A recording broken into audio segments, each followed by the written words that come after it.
For me personally, I'm quite fascinated by the idea that you can do something absolutely horrific and you have to live with that fact and you have to lie about it. Unless you're caught immediately, you have to lie about it for a long time and you have to carry on as normal. I think I'm really interested in lies.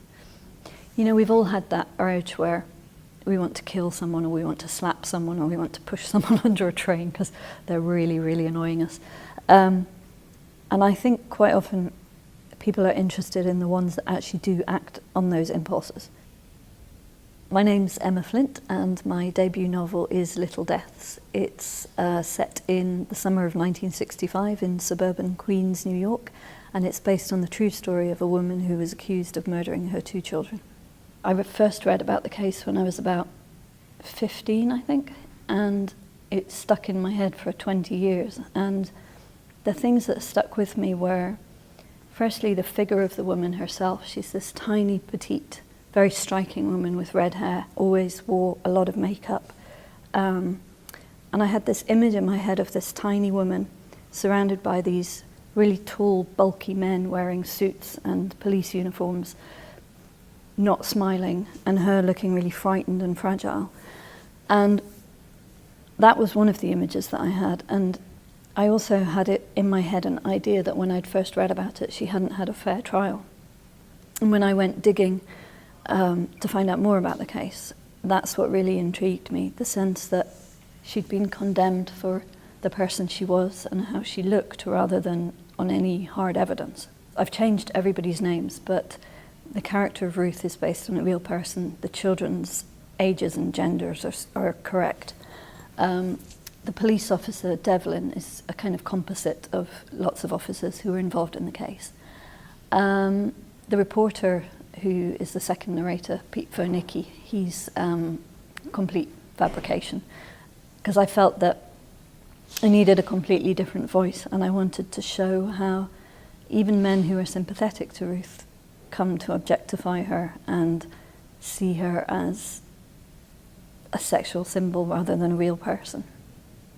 For years, I wanted to be a pathologist myself. I read a lot of books about forensic science, the history of forensic science, the history of true crime, how forensic science has evolved and adapted.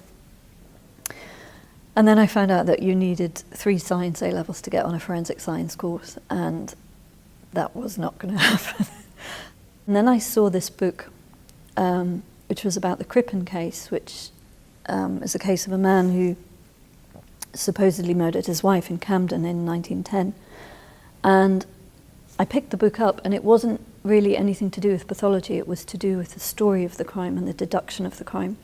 And it was like reading a novel. It was like reading it as a fictional case. There was, even though I knew the case, there was suspense, and it was pacey, and the characters were really realized and rounded. And I thought, it's not necessarily just a scientific discipline. You can do something creative with this.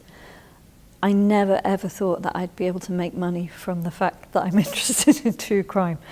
And I just feel so incredibly lucky that there are other people out there who are interested in it as well.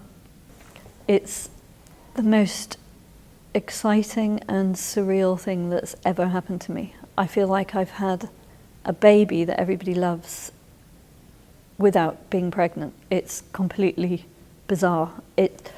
I wrote the book not thinking I would do anything with it. My aim was just to finish the book.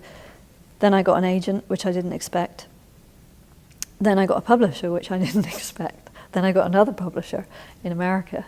And all the way through, it didn't really feel quite real. And now I'm seeing the book in bookshops, and it's sometimes really difficult to realize that I created that and it's my work. I don't think I will ever take this for granted.